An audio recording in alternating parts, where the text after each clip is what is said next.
All right, everybody. Welcome back to this Ocean Life podcast. I want to say thanks to everybody for supporting through almost exactly a year now. I think my first podcast, I guess I should know, was in like early July, and here we are kind of mid-June.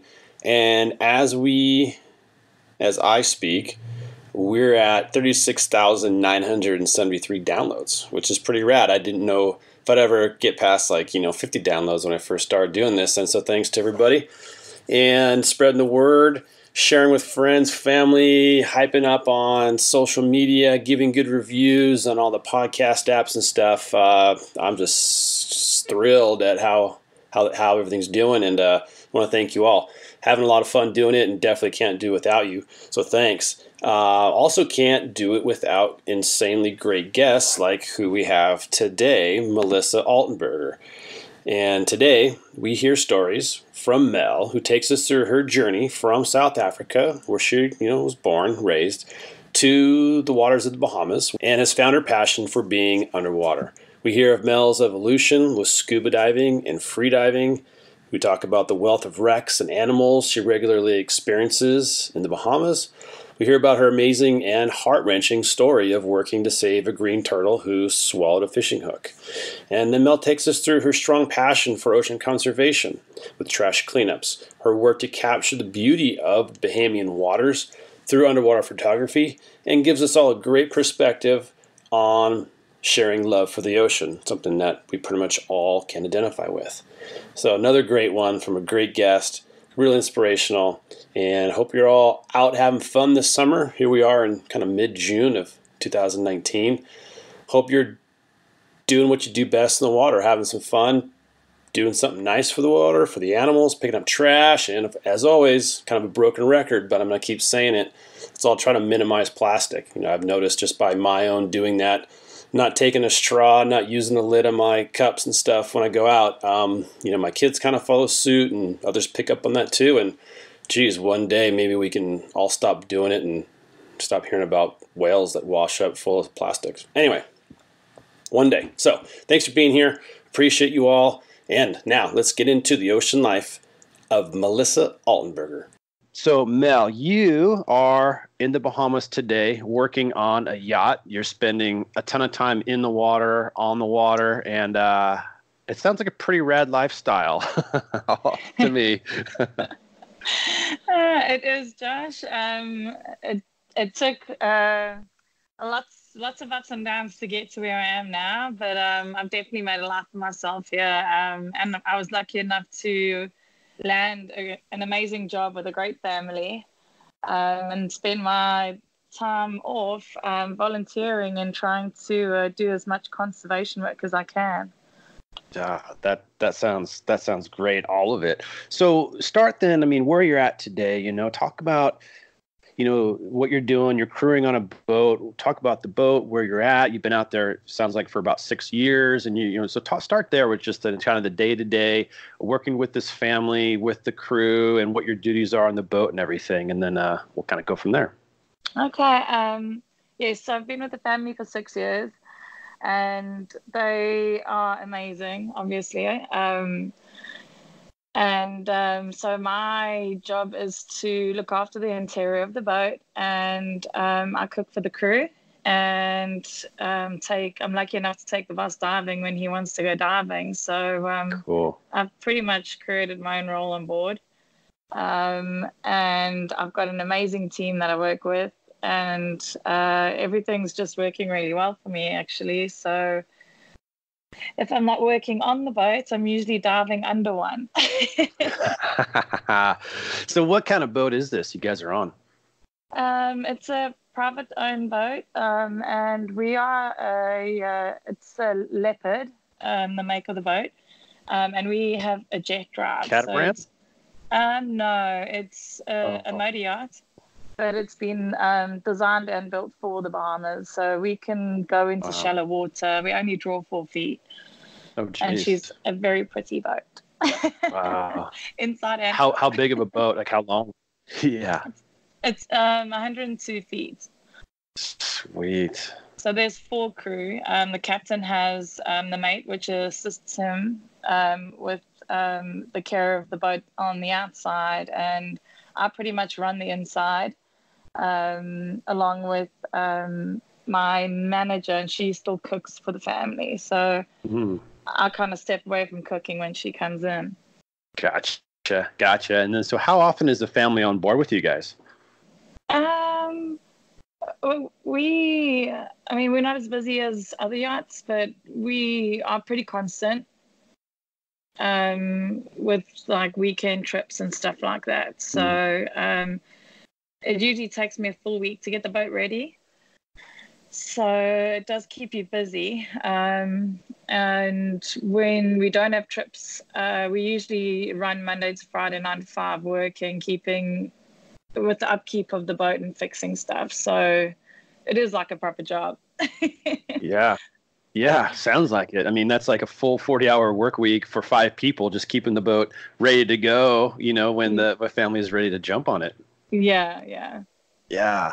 So then you're cooking for the crew, you're maintaining the interior, and then with your like scuba skills and everything and interest, I mean, is there like external work on the hull or anything else, or scraping, cleaning, or anything else that you also do as part of your job, like underwater?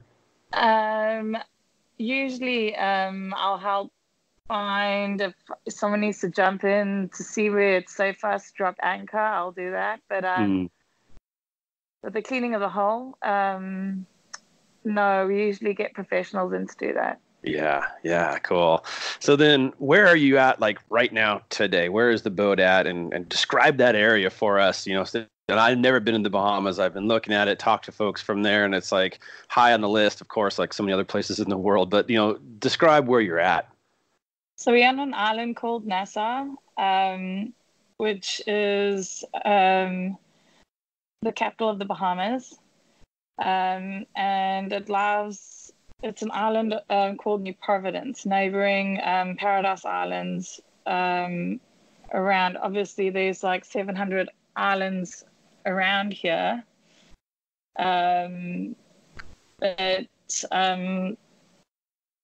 So like I said, we are based on the quieter side of the island, which is on the New Providence side.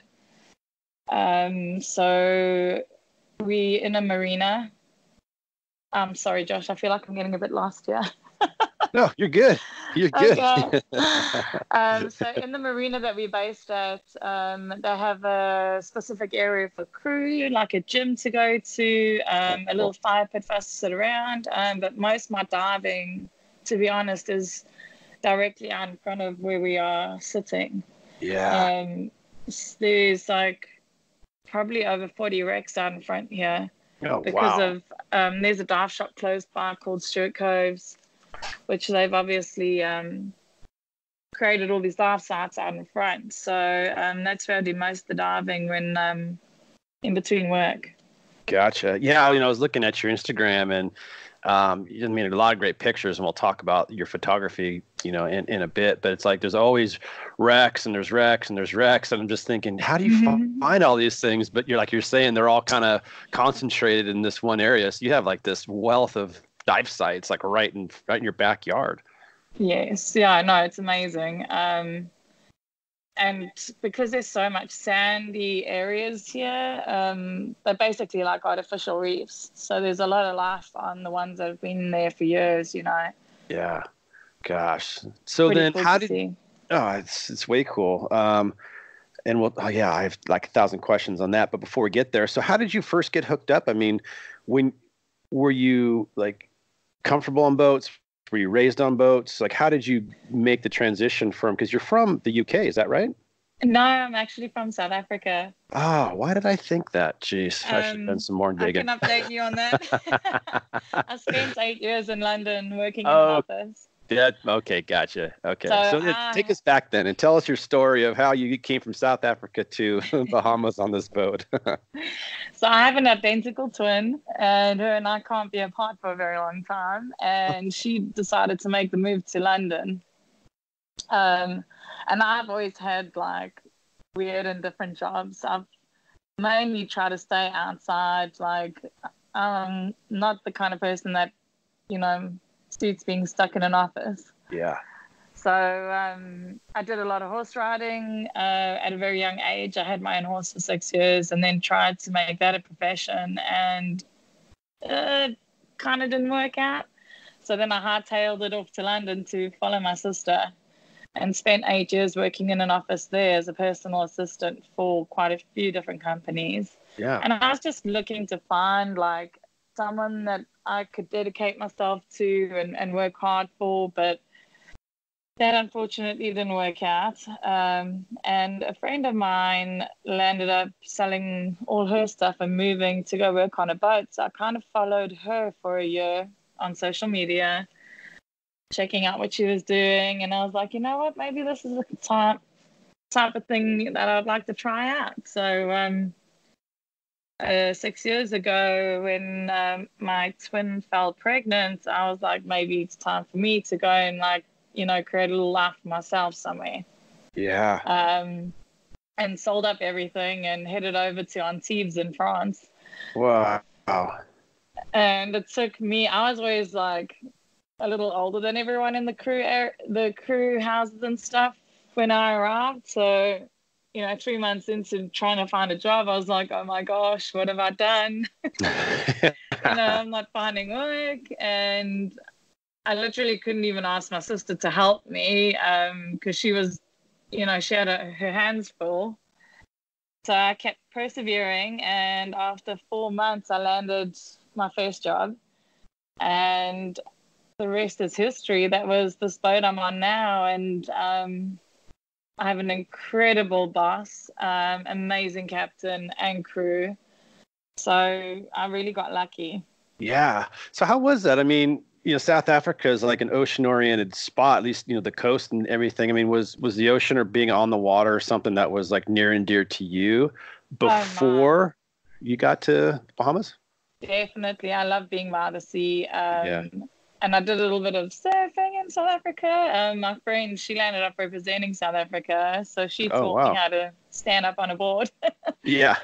And I tried to do my life saving there, but I remember, I mean, growing up in South Africa, they put the fear of sharks in you. Right. And I was always like apprehensive about putting my head underwater. And the one day we were doing some training, and we were out at backline, and the instructor was like, get inside, like swim in. And I looked to the side of me and I just see these fish jumping out the water.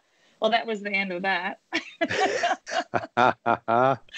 I did get back into the ocean, but like I said, I literally had such anxiety about putting my head underwater. Yeah. So, wow.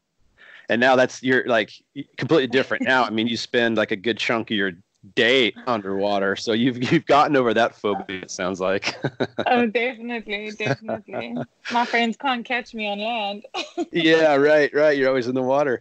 So then you come out from London after 8 years, kind of in an office, and London's not the most ocean-oriented spot, you know. I mean, you could make some drives and get in the water, but it's not bright blue, warm Bahamas. And so when you landed out there, I mean, did you know, and then the idea of being on a boat, I mean, tie those two things together. Just, you were back on the water or back near the ocean, on the ocean, in a beautiful place. Like now it's warm. South Africa, you got to wear wetsuits, you know, and it's sharky. I mean, so how did you just get so excited about being out there and the prospect of being on the ocean pretty much every day? I mean, was that just like a new world for you? Well, while I was living in London, I kept waking up with a feeling that there was something more that I needed to be doing. And I couldn't shift the feeling. And obviously taking the step to start my job on a boat, you literally giving up your life and not even going into a job. You're going hopefully to find one, you know, so nothing's guaranteed. Yeah. But the minute I got my permanent job, and I just remember like hearing the captain start the engine, and I got such goosebumps, and I still do to this day. And I figured, like, when I stop reacting to that, then I know it's time to move on. Right. And honestly, like, I'll be cleaning and look outside the window, and a turtle's head will pop up, you know, and I'm like, I'm where I need to be. Yeah, that's cool, man. I mean, so many people look for that and don't know It's ha- what that place is, and you found it, and like you said, it may change, but for now it's the right spot for you. That's awesome. yeah, so it's having the courage to take that step, Yeah. and it's you never know what's going to happen. I Right. couldn't, Yeah. it could have So been the worst decision I made, but thankfully it wasn't. It was that's the right. best decision. Yeah, So but you went and tried it, and that's a big thing that's hard to do sometimes is to move away from what's familiar and like yes, and tying back to your your twin support. sister. Yeah, who's and I have identical twins, my daughters, and Oh, so really?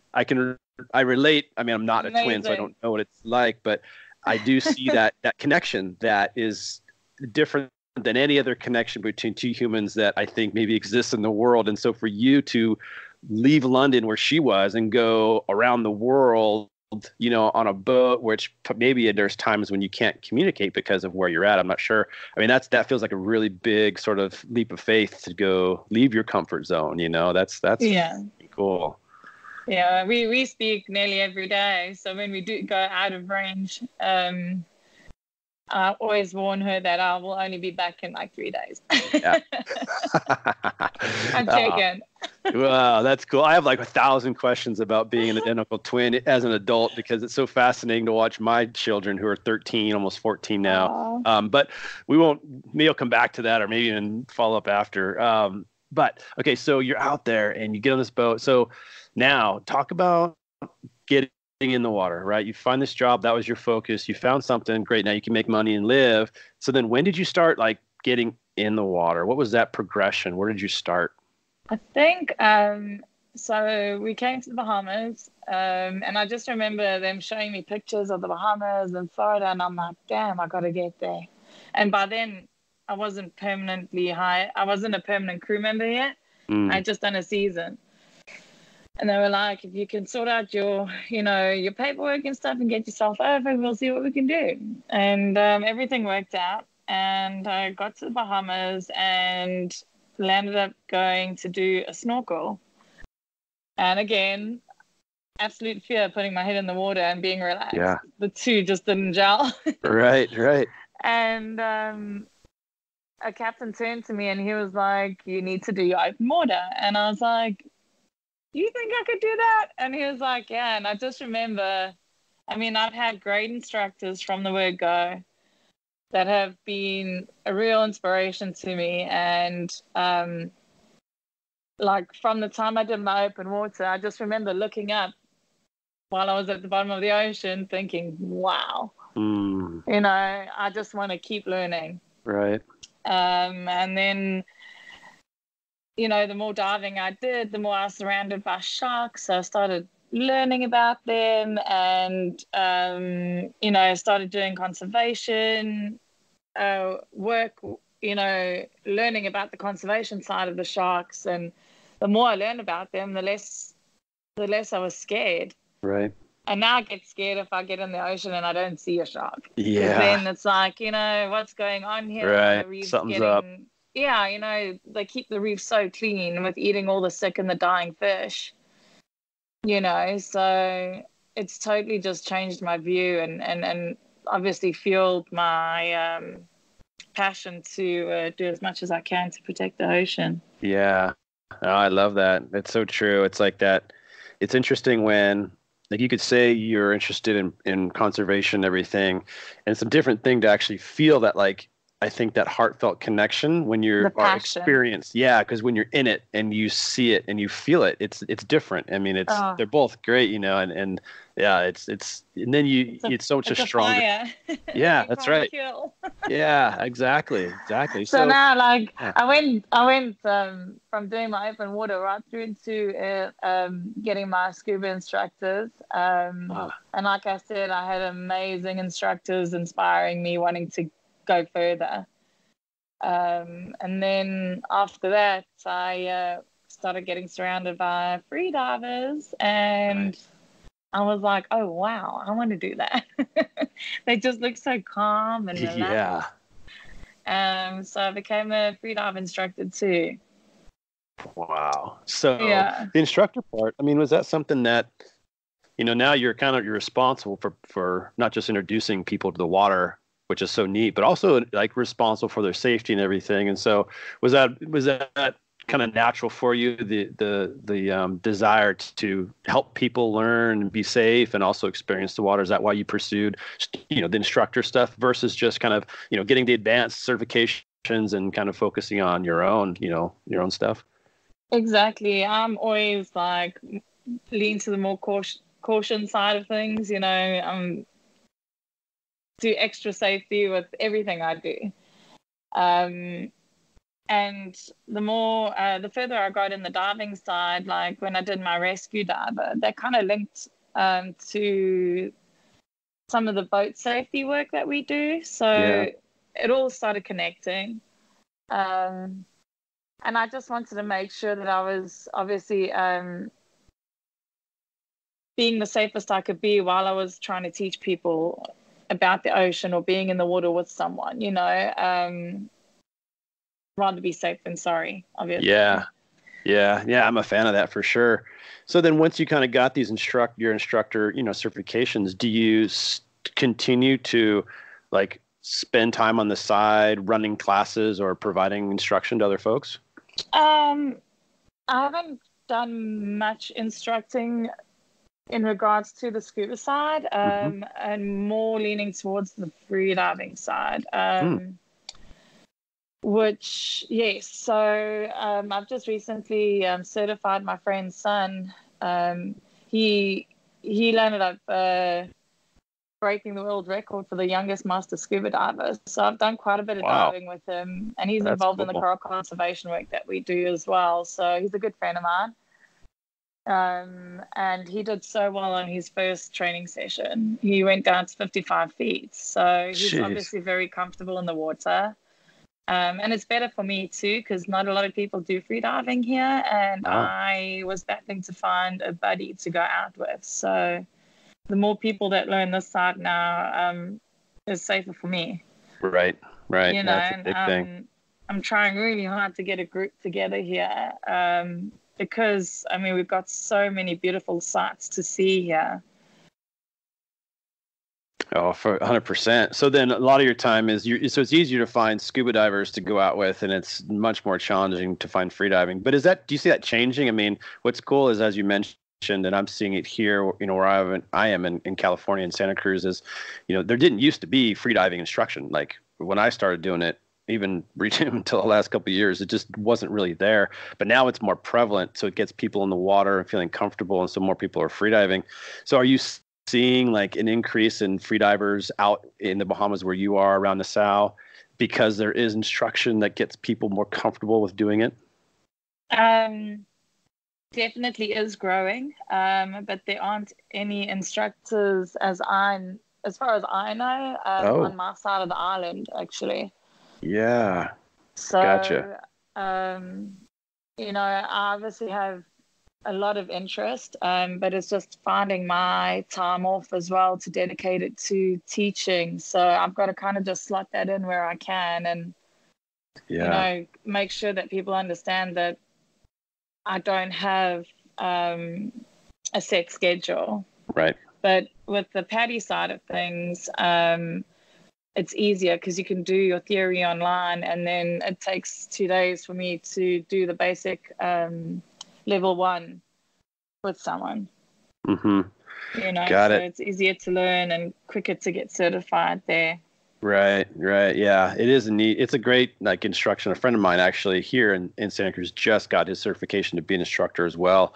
And it's just neat to see him go through it and all the stuff he learned, because he's a strong diver by nature. And then once he went through this, he's already had different certifications, but once he went through it from the instructor perspective and applying the theory he learned for himself and teaching it to others, now it's like he'll even admit he just feels so much more stronger and more competent and way more knowledgeable. It's really neat to see.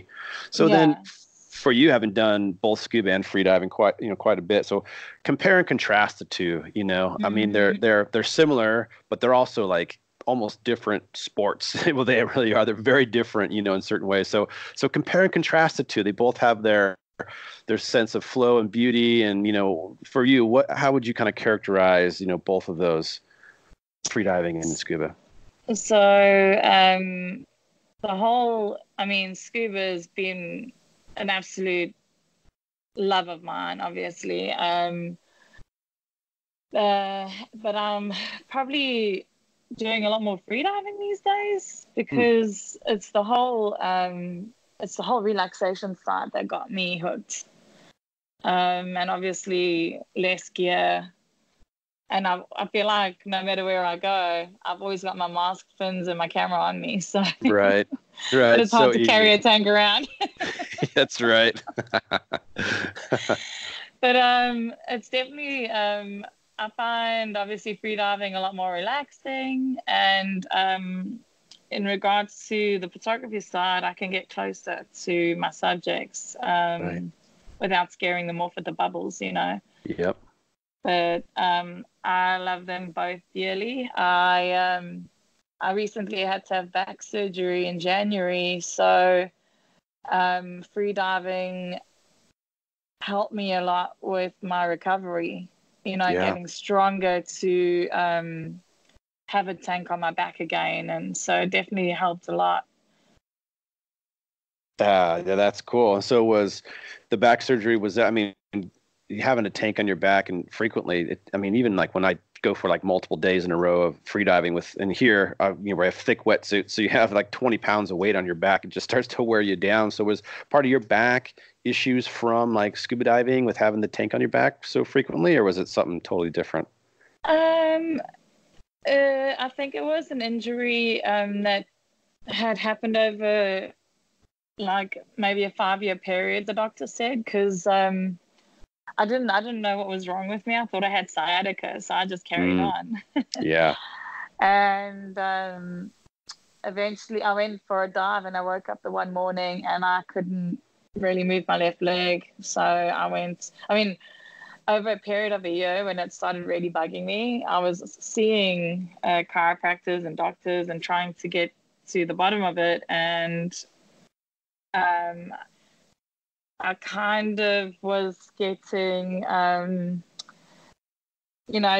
was getting relief, but I wasn't getting, to the core of what was wrong. And they sent me for an MRI just before Christmas. And it was pretty serious. Like I had a herniated disc pushing up against my spinal cord, and the doctor said I should have been paralyzed. But oh, wow. Yeah, he was like, "How did you walk in here?" And I was like, "Well, I drove an hour." Oh, gnarly. So I was pretty much diving right up until the end. And the water obviously was amazing because it took the pressure off my back, Right. It was the only relief I could get. Yeah. So I was really lucky to have people willing to support me and help me through it all, and recovered pretty quickly. So now, that's just even pushed my passion and, love for being in the water, and everything, everything I work towards and I'm trying to protect has just fueled it all, Right. Because I didn't know if I was going to be able to do any of it again. Yeah. Oh, man, that must have been a tough, scary. Yeah, very tough time. And just having felt your body recover slowly and gradually and doing more and more, I can just imagine how your spirit, you're just like, wow, I could do this again. I think I'm going to be okay. I'm back in your world. A lot of respect for my body now. Right. Yeah. So then let's talk about that. The protection part. So as you mentioned, when you started seeing sharks differently and being more comfortable in the water, you just realized that the aquatic environment, the ocean, was something that you felt strongly compelled to protect and conserve and do what you can. And you're doing that pretty actively. I'm looking at a bunch of stuff here on Instagram. So talk about that. Where did you start in terms of your sort of focused energy around conservation and protection? And then what are you doing today with that? So it was in 2017. We often have turtles where we dock now in the marina that we're at. It's called Albany Marina. We often have turtles around the boat, and I'll be like, "Oh, turtle," and try and get my phone out to take a picture. Uh-huh. And this day I noticed that the turtle was just hovering on the surface. And usually by the time I've got my phone out, they've like swum down and away. Mm-hmm.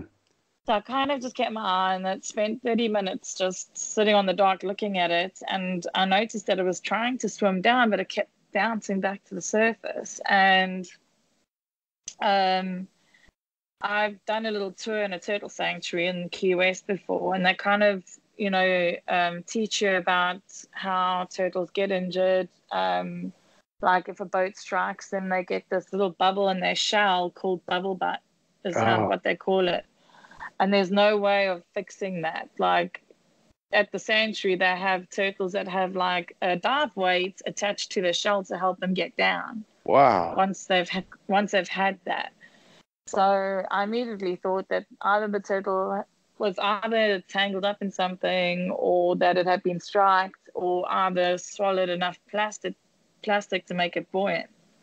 Jeez. So after 30 minutes, I decided to get my dive gear and jump into the marina and see if the poor thing had been entangled. So I took my GoPro with me just in case it swam away, and managed to swim right up to it. I could have put my hands on it, but I didn't. So I just swam around investigating it, and it was all clear. So I immediately got onto the phone because I don't really have like a turtle sanctuary here for sick or injured turtles. So I got on the phone with all my dive connections to see who I could talk to and who could help me. So it landed up being about a 4-hour ordeal. Eventually got directed to Atlantis, which is a huge, theme park with a casino and all that. They have an aquarium there, which I'm kind of like against because they catch their sea life out here. Yeah. And, obviously have tanks and stuff, but they were the only place on the island that had a marine vet and the equipment to x-ray the turtle. So I got onto the phone with the vet there, and she instructed on how I should catch it, lift it, and transport it.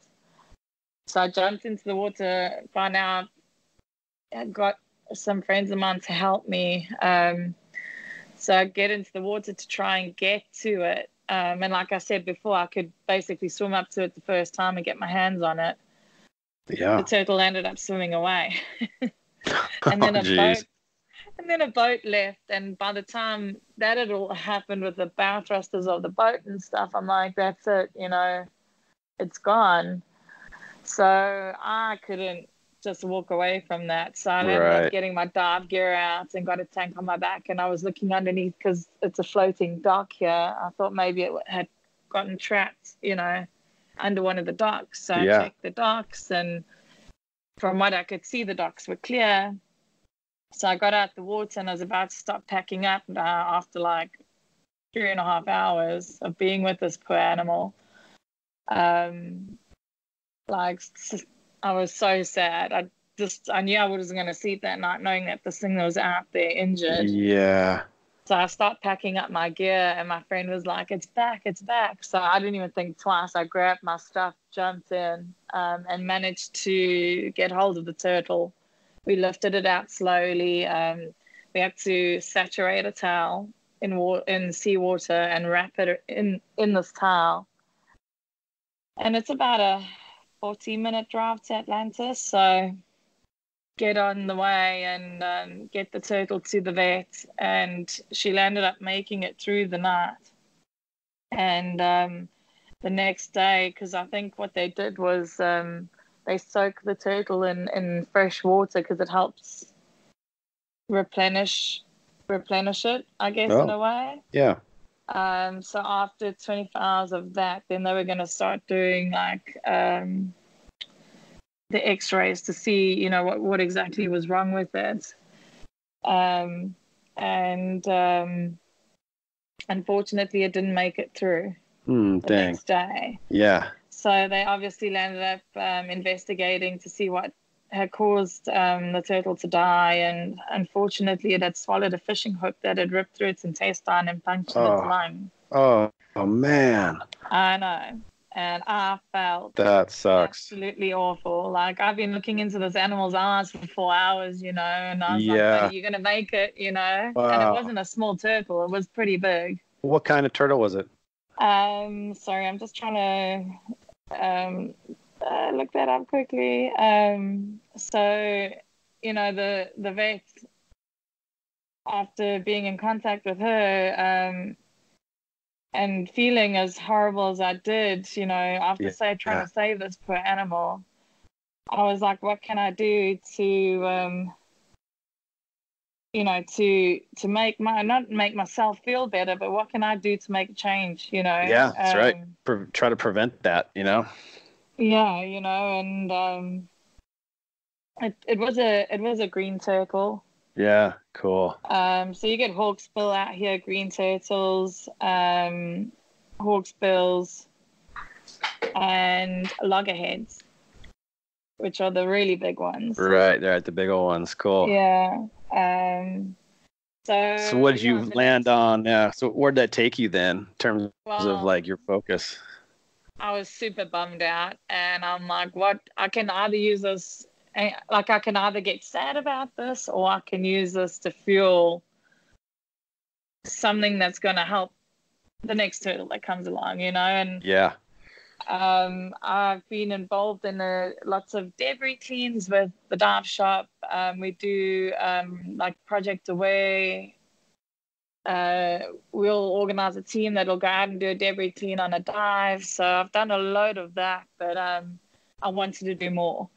So I started cleaning the local beach here. I've been doing it for years. And, when I first started cleaning the beach, I didn't have enough hands or bags to carry what I was finding. But, really? Like I did a little beach clean last night, and I'm barely filling a bag now. It's just like these little microplastics, or usually if we've had a storm is when I like to go out, because then a lot is washed up. Some of the islands around here are little basins for where the plastic pollution accumulates, and unfortunately others are way worse than some. So but I've definitely seen a change, which makes me happy. Yeah. And so is that also, would you say, growing awareness within the local population in the Bahamas of the plastic problem, and them also mobilizing and being involved with cleanups? Definitely. I've seen a lot of change in a lot of the restaurants around here as well, which, I mean, styrofoam is one of the number one, killers out there in the ocean. Right. And there's 3 different restaurants on my side here that are now completely like eco-friendly with their takeaway containers and straws and everything they're using there. So it's definitely there's a change happening here. Yeah, that's awesome. That's way cool. And I try and support those companies more, and if have more chats to managers and stuff, if they water side based, to try and make a change. Right. Now, you also are working and basically co-founded a group called Gone Coastal Crew. So what is that? That sounds similar to the beach cleanup type of work. Yeah, so I obviously, everything that I was doing was like Bahama based and on my side of the island, and 2 months out of the year we head back to Florida for a shipyard period where the boat gets hauled out and they do the yearly checks and stuff. And obviously we spend some time there over the 2 months. And I was on the beach the one day and saw these girls doing a beach clean, so I went running after them. I was like, excuse me, like, who are you doing this through? I want to get more involved on the side because I do a lot this side. And the Broward County had organized that clean. And the girls that I was speaking to, they were like, they're doing it with them, but they don't do it often enough. And I was like, well, we don't have to wait for them to organize that. We can just do our own thing. Yeah. And so we started doing a beach clean every Saturday on Fort Lauderdale Beach, because it's, a really busy beach too. And like during October, November, December is a very busy time in Fort Lauderdale with the yachts, because a lot of them have come back to do the yacht periods, and there's also a boat show. So I have a lot of friends that were wanting to get involved, yachties and non-yachties. So, you know, if anyone's available on this Saturday, we meet at, I think it was either 9 or 10 o'clock, and do a 2-hour beach clean, and then, you know, go grab lunch somewhere afterwards or spend the rest of the day on the beach. Cool. So it's just a great way to start your day, you know, and you never know who you're going to meet. Yep. We often have a lot of people running up to us, asking us what we're collecting, and you should see their faces when we say it's trash. And they trip out. They're just like, Yeah. wow. Yeah. But then do they gold. Yeah, right. Free money. It's great. It's everywhere. And then do you notice, you know, then do they get like kind of interested and excited, like, oh wow, you're cleaning, you're making this better and, you know, more pretty. And so do you see people kind of start to also pitch in and help out a little bit? Yes, no, we've had, I mean, there's so much, we've had a lot of positive reaction to it all, you know, and it's just amazing. I've approached there's a restaurant called the Green Bar Kitchen in Fort Lauderdale, and I kind of approached the manager there saying, you know, what we were planning on doing was to clean the beach, and if they wanted to contribute to it in any way, we were happy to wear their t-shirts. It's a completely green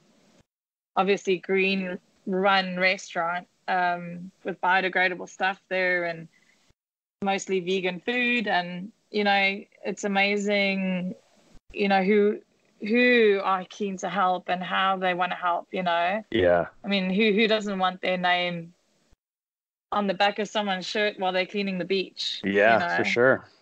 So I try and incorporate other companies like that where possible. Mm-hmm.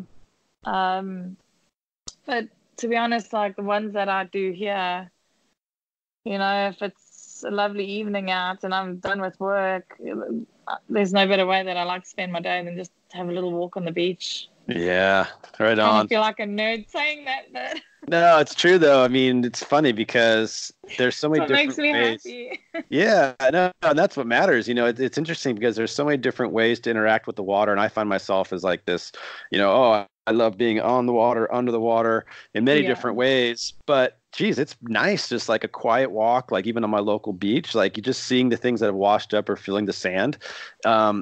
It's kind of a meditation, really. It is, you know, it really is. And it's a contrast to being immersed and wet and in it, which is epic, but it's a nice compliment to that, you know? So then kind of back to being in the water with you yourself, you know, you do photography, right? There's a ton of killer shots you have, of the animals, of other people, of wrecks, and just so many neat things. So where are you at with that? Is that fun and just a way for you to capture the moments of being under the water? And sort of where'd you start with that? So I've been using a GoPro for many, many years, and you kind of learn, you know, how to shoot with that and what cool shots you can get with that. And, you know, if I knew I was going to have a day by myself, I would kind of research, you know, photos to take and just like create a little project for myself. And being in the Bahamas, I have a lot of, I'm surrounded by some pretty awesome photographers. I've not studied photography myself. I've kind of been mentored by my friends and the people I hang around with. And I never ever expected to get really serious with it at all. But I really do enjoy it. And I kind of feel like the ocean rewards me with the encounters I've had. You know, even if it's a little snorkel, I'll have a little fish that'll like come and like swim into, I don't know what it is about my hair. I don't know if they think it looks like seaweed, but like I'll have this little like interaction with like a juvenile fish, and it'll be for like a couple of hours. And, you know, who doesn't want to have a photo of that and capture the moment? So it all started off with just, you know, me capturing it for my pleasure, really, rather than sharing it with everyone else. But I really do enjoy it, and now I've just got a bigger camera, which it's a little Sony compact camera with an underwater housing. Nice. So yeah, I was learning how to use that over the last year, and then accidentally went and bought a bigger camera. Oops.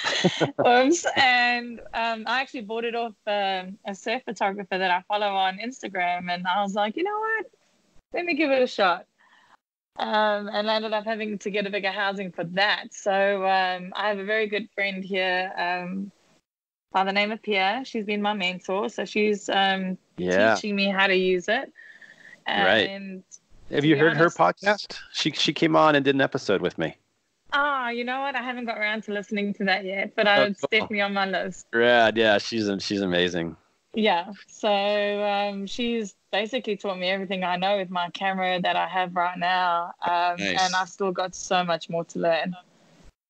Yeah, it's so fun though. Like, I dabble, like, trust me, not even half as much as you, and actually mostly all like surf shots, like because I just have a surf housing and it's really hard. It's really positively buoyant, so it's hard to bring down. But what's interesting is, and in a former life, I did a little marine biology, and I had a camera quite a bit. But what's cool is you see, it's like there's a meditative aspect to looking through a lens at an animal underwater. Like, you could be looking at it through your goggles, and it's great, but it's something different. Like, you forget about your breath, you forget about kind of everything when you're trying to frame a shot of an animal, whether it's stationary or moving.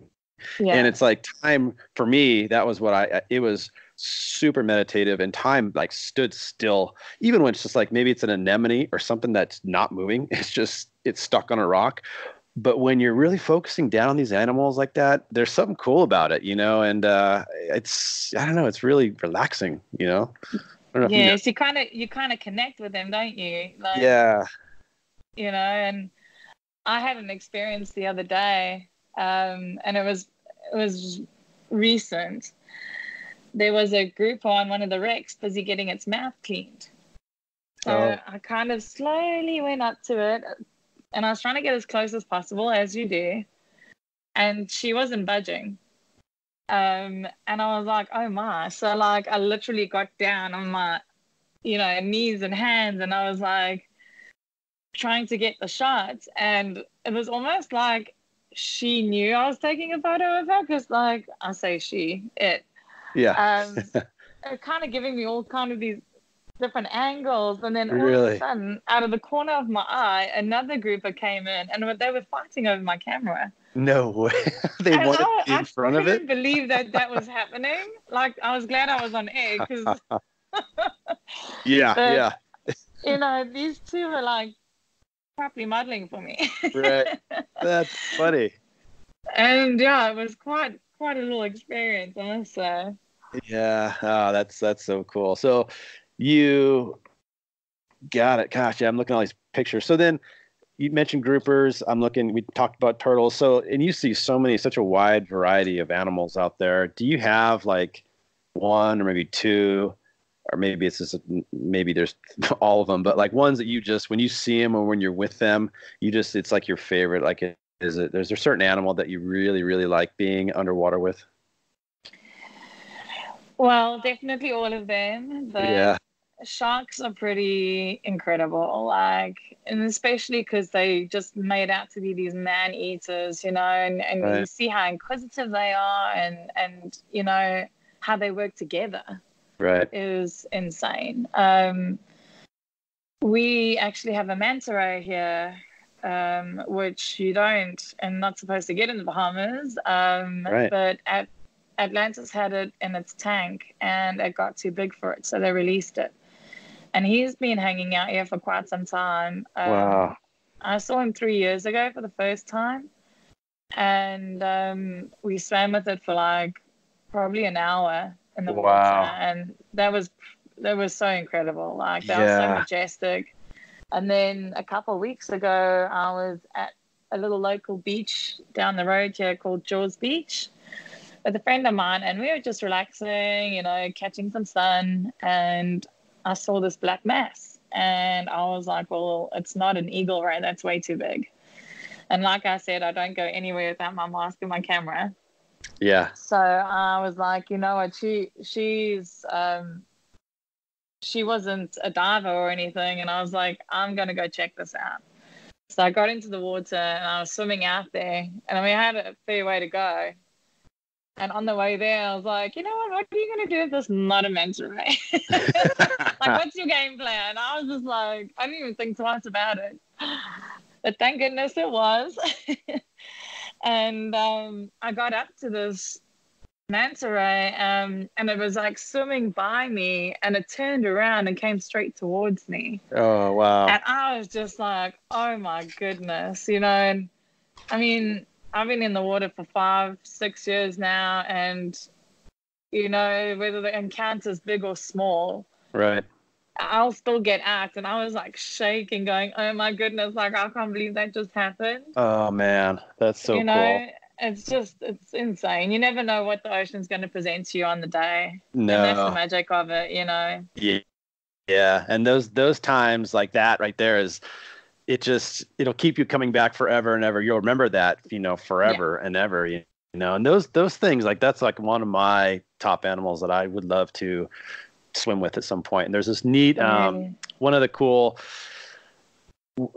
David Ochoa, who's been on the podcast twice now. He's a spear fisherman, but with a different. I listened to his. Yeah, and he's like one of my favorite guys. He's incredible, and you should check this out. I mean, he made this movie called Agua Negra, and anyway, it's not just spearfishing; it's just traveling. It's just insane. It's beautiful, and especially somebody who's kind of artistically minded, you'll love it. But there's a segment in his movie that's like, it like brings tears, like the hairs on the back of your neck stands up and tears in your eyes, because he's diving and he sees this manta, and it's got like these ropes chafing around. And it's the most insane sequence where he goes down and the thing stops, and it lets him basically spend time to unwind it, and you could see it's like chafing its skin, and it basically it just hangs out. It lets him pull this rope off. He had to do a couple times. Yeah, it knew. Oh my goodness. And then it kind of hung out, and it let him swim with it like real slowly for a while. You're gonna make me cry right now. Yeah, no, it's like the most insane. Like, there's so much intelligence there. I don't know. Like, we could go on for and on and on. But anyway, oh wow, it's an insane spot. So I can imagine you seeing this magnificent animal out there and having like a one-on-one out of nowhere, unexpected, like your own time with it. Like, how cool that is. It's incredible. Yeah. I know a few of the girls, which are my friends that used to work at the dive shop, they had a shark show up. They do shark feeds, and everyone's like, oh my goodness, is it good, is it bad that they do that? And I'm a bit 50-50 on that, but right. it did help me overcome my fear of sharks, and it's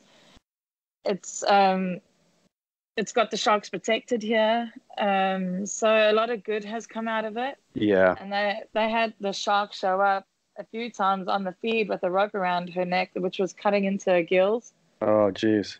And she let them handle her, put her in tonic state, wow. And cut the rope off her neck, and she hangs around to this day. Jeez. Yeah, that's so cool. Is like that kind of connection can exist, can happen, between people and and the animals. That's so cool. Jeez. So then, Mel, what's next this year? I mean, the boat's docked. What's the rest of this year? Anything big coming up? Big trips, big plans, or what are you looking at the rest of this year? So there's an amazing group that I was kind of obsessed with a couple of years ago called Behind the Mask. Oh, cool. And I used to follow these guys, and they do underwater videography. And it's a team from people all over the world, and they travel the world and make these videos. And they've become very good friends of mine. I did a trip with them to Mexico last year, diving the island of Socorro, which where the giant mantas are. Right. Oh, cool. And they've invited me on another trip this year. In September, we're going to Raja Ampat in Indonesia. Whoa. So I am so excited for that because I've never been, and it's like possibly one of the most prettiest places you can go and dive, I believe. So wow, that's epic. Yeah. There's another guy that I dive with in Florida, which I will be meeting up with again. His name's Ryan Walton, and he's doing a lot of conservation work that side for sharks. So I usually meet up with him while we're in the yard in Florida during August, September, October, and December. So I do a lot of diving in Jupiter and Palm Beach. Yep. So those are my trips that I have lined up now. Solid. It's a pretty good lineup.